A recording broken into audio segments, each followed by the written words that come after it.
देखो, हाँ हम लोगों ने जो पढ़ा हुआ था टाइप्स ऑफ सी। चलिए कल हम लोगों ने ओशियनोग्राफी एक नई यूनिट स्टार्ट की हुई थी, ओशियनोग्राफी, जिसे हम बोलते हैं समुद्र विज्ञान। कौन सा विज्ञान बोलते हैं?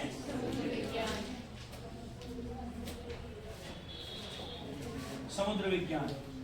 ओशियनोग्राफी में सबसे पहले हमने बात करी थी समुद्र के बारे में। अच्छा, आप लोगों को याद है गल्फ, बे, बाइट क्या क्या होता है? सबसे पहले सबसे छोटा क्या होता है सर? क्रीक होता है। सबसे छोटा क्या होता है? क्रीक के ऊपर क्या होता है? गल्फ के ऊपर बे के ऊपर क्या होता है? बाइट होता है। बे के ऊपर क्या होता है सर? बाइट होता है। यही तो हम लोगों ने कल लास्ट के अंतर्गत डिस्कस किया हुआ था। अब सुनिएगा इधर। हाँ, फिर हमने आपको बताया था कि सी क्या होता है। सुनना इधर, पहला पॉइंट, दूसरा पॉइंट। फिर हमने बताया था आप लोगों को सी, सागर क्या होता है? बताओ तो सी क्या होता है? जो तीनों जगह से किससे घिरा होता है? हमारे लैंड पार्ट से घिरा होता है। समझ में आ रहा है ना? जो तीन जगह से स्थल से घिरा होता है उसको हम लोग क्या बोलते हैं? सी बोलते हैं। जो सी होता है वो कितने प्रकार की होती है सर? तीन प्रकार की होती है। कौन कौन सी होती है? बताइए। मार्जिनल, फिर मार्जिनल होती है, ओपन होती है और क्लोज होती है। चलो इधर देखो, बोलो नहीं। जो ये सागर होता है वो तीन प्रकार का होता है। पहला जिसे हम लोगों ने बोला हुआ था मार्जिनल सी, यानी कि सीमांत सागर, मार्जिनल सी। मार्जिनल की सी के बाद दूसरा कौन सा पढ़ा था हमने? ओपन सी। तीसरा हमने पढ़ा था क्लोज सी, बंद सागर, खुला सागर और सीमांत सागर। अब आपको एक दो बातें पहले समझनी पड़ेंगी। आज भी थोड़ा सा बेसिक ही करेंगे हम लोग, फिर बढ़िया तरीके से इसमें फैक्ट वगैरह पढ़ के 2-3 दिन के अंतर्गत इस हफ्ते में ये यूनिट आपकी खत्म हो जाएगी। ठीक है, बट पहले एक बार बेसिक बहुत प्यार से इसको समझ लेना। सागर आप लोगों को समझ में आ गया ये क्या होता है। अब जो हमने इसके अंतर्गत पढ़ना है ना सर, वो हमने पढ़ना पड़ता है मेनली ओशियंस के बारे में। मेनली हमने इसके अंतर्गत, इसमें बहुत बड़ा चैप्टर है ये, और जब तक आपको ओशियंस के बारे में समझ में नहीं आएगा तब तक आप लोगों को ओशियन करंट्स के बारे में नहीं आएगा। ओशियन करंट हो गई, उसके बाद हमारे पास ऐसी में होती है वेव्स एंड टाइड्स। तो पहले इसके बेसिक को एक बार थोड़ा सा समझ लेते हैं। अब ध्यान से सुनना, ये हो गया हमारे पास सागर।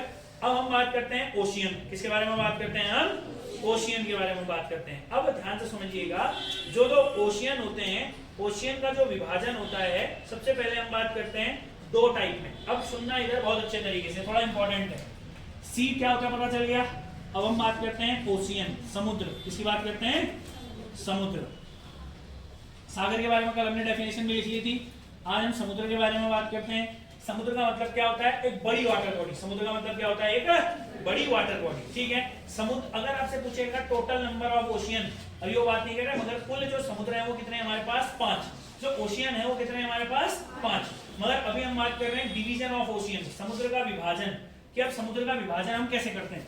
ओशियन जो हमारे पास समुद्र है, समुद्र का जो विभाजन है वो हम कैसे करेंगे? समुद्र का विभाजन दो आधार पर किया जाता है। समुद्र का विभाजन कितने आधार पर किया जाएगा? दो आधार पर किया जाएगा। जो हमारे पास ओशियन है, इसका जो विभाजन है वो दो आधार पर करेंगे।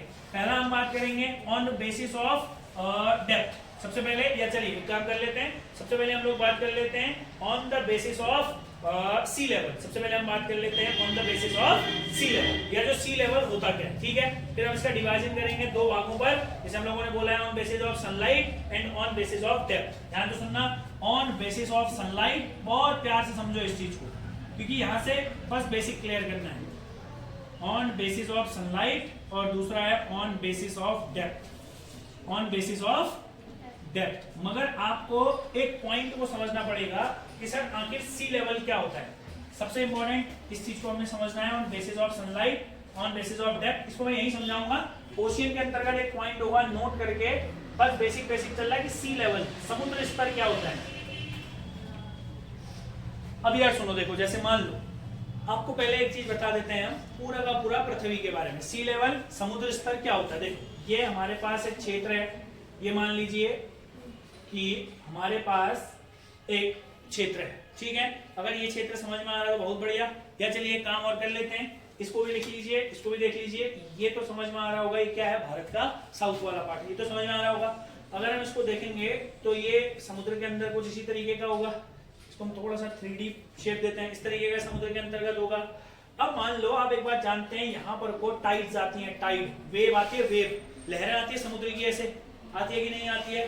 हाँ। अब हमारे यहाँ पर को दो तरह की वेव्स होती हैं, हाई टाइड्स और वे टाइड, लो टाइड्स। समझ में आ रहा है ना? यानी कि एक होती है उच्च स्तर के जो लहरें आती है और एक होती है निम्न स्तर की। या कुल मिलाकर के एक लहर आई, हमने देखा कि टॉप में पानी कहां तक जा रहा है, उसको हम यहाँ पर को समझते हैं। ये मान लो जो ये वाला पूरा का पूरा रीजन है, ये वाला मान लो आप लोगों का महाद्वीपीय क्षेत्र है, ये इस तरीके से होता है। ये पूरा लैंड पार्ट है, ये पूरा लैंड पार्ट है, पृथ्वी के अंदर वाला हिस्सा है, ठीक है। यहाँ पर लोग बाग रहते हैं, ये लैंड पार्ट है। ये है पूरा समुद्री हिस्सा, ये मैं ऐसा बनाता हूँ। ये है हमारे पास कैसा हिस्सा सर? हाँ, अब आपको समझ में आ जाएगा।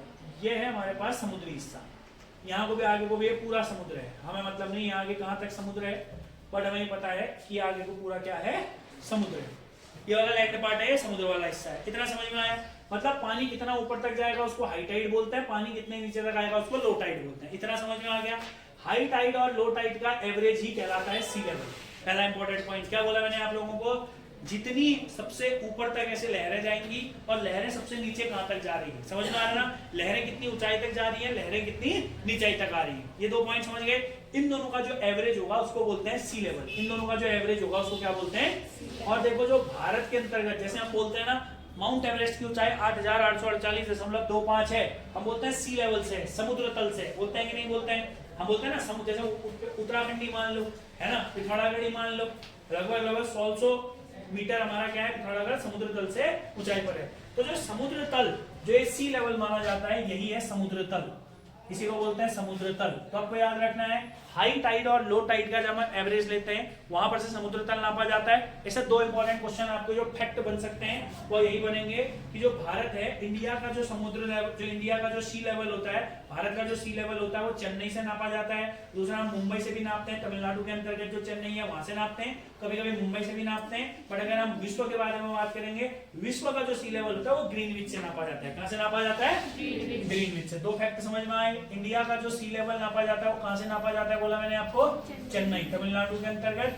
चेन्नई से नहीं नापते तो कहां से नापते हैं? मुंबई से नापते हैं। और अगर आपसे पूछा जाएगा वर्ल्ड में विश्व का जो सी लेवल होता है वो कहां से नापा जाता है, तो ग्रीनविच से नापा जाता है। बोलो कहां से नापा जाता है? ग्रीनविच। ये समझ में आया? जैसे ये हाई टाइड, अब यहाँ से पानी ऊंचाई में यहाँ तक गया, नीचाई में यहाँ तक गया, यहाँ से अंदर पानी गया, ठीक है, ऊपर उठने वाला, 3D में नहीं बताएंगे यहाँ पर। तो ऊंचाई और नीचाई का ये एवरेज लिया और यहाँ से ऐसे करके ऊपर को फिर क्या नापा? समुद्र तल। समुद्र तल कहां से नापते हैं? समझ में आया? समुद्र तल का मतलब समझ में आया क्या होता है? समुद्र तल का मतलब समुद्र के गहराई से नहीं होता है। समुद्र तल का मतलब समुद्र के सरफेस पे जो लहरें उठती हैं, सबसे ऊंची लहर और सबसे नीची लहर का एवरेज निकाल करके वहां पर से क्या नापा जाता है? समुद्र तल, सी लेवल नापा जाता है। पहला इंपॉर्टेंट पॉइंट समझ में आया? सी लेवल क्या होता है? अगर सी लेवल में किसी को कोई डाउट है तो बताइए। इसको आप लोग अगर डेफिनेशन लिखना चाहते हैं तो the average of high tide and low tide is called sea level. समझ में आया? अब एक और चीज यहीं पर वो समझते हैं। देखो ये वाला डायग्राम आप लोगों को एज इट इज याद रखना है, बट फिलहाल के लिए हम इसको थोड़ा सा समझते हैं। डिवीजन ध्यान से समझना, on basis of sunlight and on basis of depth. अगर आपसे कभी पूछता है तो आपको याद रखना है ऑन बेसिस ऑफ सनलाइट जो ओशियन होता है, ओशियन के टाइप नहीं पढ़ रहे हैं अभी, हम ओशियन के डिवीजन पढ़ रहे हैं, ठीक है। तो ऑन बेसिस ऑफ जो सनलाइट होता है इसको हम 3 भागों में बांटते हैं, याद रखना है, फोटिक जोन, डायस्फोटिक जोन और जिसे हम लोग बोलते हैं एपोटिक जोन। आराम से याद रहेगा। फोटिक जोन का ध्यान तो सुनना, अभी ज्यादा कोई खास बात नहीं है। पहला है फोटिक जोन। फोटिक जोन का मतलब क्या होता है? जहां तक समुद्र में गहराई में जहां तक लाइट जाती है, जहां तक सनलाइट जाती है, उसको हम लोग क्या बोलते हैं? Photic zone. प्रकाशीय क्षेत्र बोला जाता है। क्या बोला जाता है? प्रकाशीय क्षेत्र। डायस्फोटिक जोन, कौन सा जोन बोला जाता है? दूसरा डायस्फोटिक जोन। डायस्फोटिक का मतलब क्या हुआ सर? जहां पर तक थोड़ा सा सनलाइट जाती है। समझ में आ रहा है ना? और तीसरा और सबसे अंत में जो लास्ट वाला जोन होता है उसी को बोला जाता है एपोटिक जोन। कौन सा जोन बोला जाता है? एपोटिक जोन। इसको हिंदी में भी अंत क्षेत्र बोलते हैं। एपोटिक जोन मतलब लास्ट, बिल्कुल समुद्र के अंतर्गत होने वाला। एपोटिक जोन अंदर पूरा डेप्थ में, ठीक है। ये कोई डाउट तो नहीं है? बहुत ही इजी सा है ना? क्या बोला? फोटिक जोन प्रकाशीय क्षेत्र, दूसरा डायफोटिक जोन अप्रकाशीय क्षेत्र, ये अंध क्षेत्र, ठीक है। समुद्र से नीचे की ओर जाओगे जहां तक पूरी सनलाइट पड़ेगी फोटिक, आधी सनलाइट पड़ेगी डायस्फोटिक, जहां बिल्कुल सनलाइट नहीं पड़ेगी एपोटिक। कौन सा हो गया? एपोटिक। अगला है, याद रखना, ये थोड़ा सा इंपॉर्टेंट है, ऑन बेसिस ऑफ डेप्थ, गहराई के आधार पर। तो आपको याद रखना है इसमें 3 भाग होते हैं। लिटोरल जोन, ये कभी आपके पेपर में दिखेगा फिर से, इसको मैं अभी बता दूंगा। पहला है लिटोरल। कौन सा जोन है? लिटोरल। फिर बोलो पहला कौन सा जोन है, लिटोरल। दूसरे को बोलते हैं नेरेटिक, कौन सा बोलते हैं, नेरेटिक, LITTORL भी लिख सकते हो। लिटोरल जोन हो गया सबसे पहले ऊपर वाला, लिटोरल के नीचे होता है नेरेटिक जोन। कौन सा जोन होता है, नेरेटिक जोन। फिर बोलो, अभी इसको थोड़ा समझना पड़ेगा और कुछ खास नहीं है, मैं बिल्कुल इस पे बेसिक से ले चल रहा हूँ। सबसे पहले हमने टाइप जाना, फिर हमने समुद्र जाना। समुद्र के 3 प्रकार हो गए, मतलब जो ऐसे किसी लैंड पार्ट के साथ समुद्र लगा होगा तो उसे मार्जिनल सी बोलते हैं, जो जिसके साथ कोई भी भाग नहीं लगा होगा उसको कौन सा सी बोलते हैं, ओपन सी। जो पूरे जगह से घुरा होगा उसको क्या बोलते हैं, क्लोज सी। अगर तुमको इसमें कंफ्यूजन है, मैं तुमको एक बार इसको वर्ल्ड मैप में बता देता हूँ, बोर्ड में बना के देखो। इधर देखना 2 मिनट के लिए, यहाँ बोलना नहीं। ये हम जानते हैं नॉर्थ अमेरिका में, हल्का बना दे रहा हूँ। ये हम जानते हैं ऐसे करके साउथ अमेरिका, ये हम जानते हैं यूरोप, ये हम जानते हैं एशिया, ये हम जानते हैं अफ्रीका, ये हम जानते हैं ऑस्ट्रेलिया। इतना जानते हैं हम, अरे सबको पता है। अब तुम जानते हो यहाँ यूरोप के अंतर्गत यहाँ पर कई देशों से घिरा हुआ है, कि ये हो गया मेडिटेरियन सी या कैस्पियन सी, सॉरी कौन सा सी हो गया ये, कैस्पियन सी। अब तुम जानते हो ठीक बीच में इसके चारों ओर देश है, तो ये कैसा हो गया, क्लोज। अब ये लोग मार्जिनल, यहाँ पर को हम जानते हैं चाइना है, यहाँ पर को छोटे छोटे से द्वीप हैं। अब ये सागर को बोलते हैं साउथ चाइना सी, ये चाइना के साथ लगता है ऊपर, इसकी लहरें आ जाती है चाइना के साथ। तो इस ये जो साउथ चाइना सी है, इसका अंत कहाँ है, चाइना के बॉर्डर पर। ये सागर का अंत कहाँ है, चाइना के बॉर्डर पर। तो इसको कौन सा बोल देंगे हम, मार्जिनल सी। एक तरीके से जो लगा होगा, यह ओपन सी, यहाँ पर को है सार्गेसो सी, यहाँ पर को कौन सी सी है, सार्गेसो सी। नॉर्थ अमेरिका और साउथ अमेरिका यहाँ पर को घट्टा टाइप है, यहाँ पर सार्गेसो सी, किसी के साथ कुछ नहीं, बिल्कुल खुला है, ये गया ओपन सी। कोई दिक्कत है, तो यही तो था सी, है समझ में। अब इधर देखो हमने क्या पढ़ा, ओशियन। ओशियन का विभाजन कर रहे हैं ऑन बेसिस ऑफ सनलाइट। अब है फोटिक, डायस्पोटिक और एपोटिक, कोई दिक्कत नहीं है, गहराई में जाने में समझ में आ जाएगा। ऑन बेसिस ऑफ डेप्थ, ये थोड़ा सा इंपॉर्टेंट होता है। पहला कौन सा जोन पढ़ा, लिटोरल, दूसरा नेरेटिक, तीसरा जोन होता है उसको बोलते हैं पेलेजिक या पेलियजिक, पेलेजिक जोन। कौन सा जोन बोलते हैं, पेलेजिक जोन। फिर बोलो कौन सा जोन बोलते हैं सर, पेलेजिक जोन बोलते हैं। अब बताओ इतने में किसी को कोई डाउट है, तीनों जोन होते क्या है, ध्यान से सुनना, थोड़ा सा इंपॉर्टेंट है, इन तीनों जोनों के बारे में बताना। बताओ, उसको समझ लेते हैं थोड़ा सा। ये तो कोई दिक्कत नहीं है ना, फोटिक जोन वगैरह वगैरह तो आप लोगों को समझ में आ गया। अब है थोड़ा सा इंपॉर्टेंट, अगर हम इसको ज्यादा डिटेल में पढ़ेंगे, मैं आपको बता देना ऊपर ही ऊपर से। समुद्र के सरफेस से लेकर के 200 मीटर तक जाने में, नीचे को अंदर की ओर 200 मीटर तक जाने में आता है फोटिक जोन। कौन सा जोन आता है, अच्छा तुम मुझे एक बात बताओ, चलो थोड़ा डिटेल में चलते हैं। मछलियां गहराई में क्यों नहीं होती हैं, ऊपर ही ऊपर क्यों होती हैं, सनलाइट होती है। और एक बात बताओ, तुम अगर कभी समुद्र में तैरोगे, तैरना मत, समुद्र में तैरना ज्यादा कठिन होता है, क्योंकि वहां क्या होता है, डेंसिटी ज्यादा होती है। क्यों होती है डेंसिटी ज्यादा, क्योंकि वहां सॉल्ट होता है। समझ में आ रहा है, समुद्र में तैरना इसीलिए बोलो पेपर में भी आता है, कभी ज्यादा साइंस नहीं आती तो आप पेपर में नहीं आएगा। समुद्र में तैरना कठिन क्यों माना जाता है, समझ में आ रहा है ना। ऐसे और जगहों पर को तैरना सरल क्यों होता है, बिकॉज ड्यू टू, किस कारणवश होता है ऐसा, किसके कारणवश होता है, आप जानते हैं किसके कारणवश होता है, सॉल्ट डेंसिटी के कारण होता है। ये तो ठीक ही हो गया। अब सुनो यार, जितने भी मछलियां, जितने भी ऑर्गेनिज्म होते हैं, वो हमारे समुद्र के गहराई में क्यों नहीं पाए जाते हैं, ऊपर ही क्यों पाए जाते हैं, सरफेस पर। कारण यही है क्योंकि जो फोटोसिंथेसिस की प्रक्रिया होती है, किसकी प्रक्रिया होती है, फोटोसिंथेसिस की प्रक्रिया होती है, वो कहाँ होती है, हमारे समुद्र के सतह पर। कहाँ होती है, समुद्र के सतह पर। अब समझो इसको, इसी को बोलते हैं फोटिक जोन। कौन सा जोन बोलते हैं, फोटिक जोन। सरफेस से लेकर के 200 मीटर नीचे तक, कितने तक, 200 मीटर नीचे तक, ये कौन सा जोन हो गया हमारे पास, फोटिक जोन। फिर सरफेस से जैसे ही आप 1000 मीटर नीचे जाएंगे तो हो जाएगा डायस्पोटिक जोन। कौन सा हो जाएगा, डायस्पोटिक जोन। यहाँ पर को थोड़ा बहुत होता है, यहाँ पर को ट्विलाइट की कंडीशन होती है। ट्विलाइट की कंडीशन समझते हो, मंद प्रकाश। ट्विलाइट मतलब कौन सा प्रकाश होता है, बहुत ही हल्की सी डिम लाइट, ट्विलाइट जोन होता है। ये ज्यादा कोई खास बात नहीं है। यहाँ पर को जीवधारी बहुत ही कम होते हैं, बस केवल और केवल 9% होते हैं। कितने प्रतिशत होते हैं, केवल और केवल 9% होते हैं। अगले हम लोग बोलते हैं, हमारे पास लास्ट होता है वो किसको बोलते हैं, हमारे पास एपोटिक जोन। यहाँ पर को बहुत ही कम 1% जो लोग होते हैं एपोटिक जोन के अंतर्गत, केवल और केवल 1% ऑर्गेनिज्म पाए जाते हैं विद इन अ सी। समझ में आ रही है, विद इन अ ओशियन।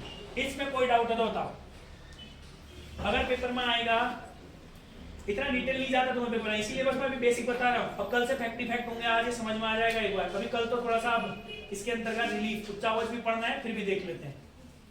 कोई कुछ पूछना है इतने में, ये आप लोगों को समझ में आ गया, कहाँ पर को सी के अंतर्गत जाता है, कहाँ पर को नहीं जाता है। अब ध्यान से समझना, ये भी इंपॉर्टेंट है थोड़ा सा, ठीक है।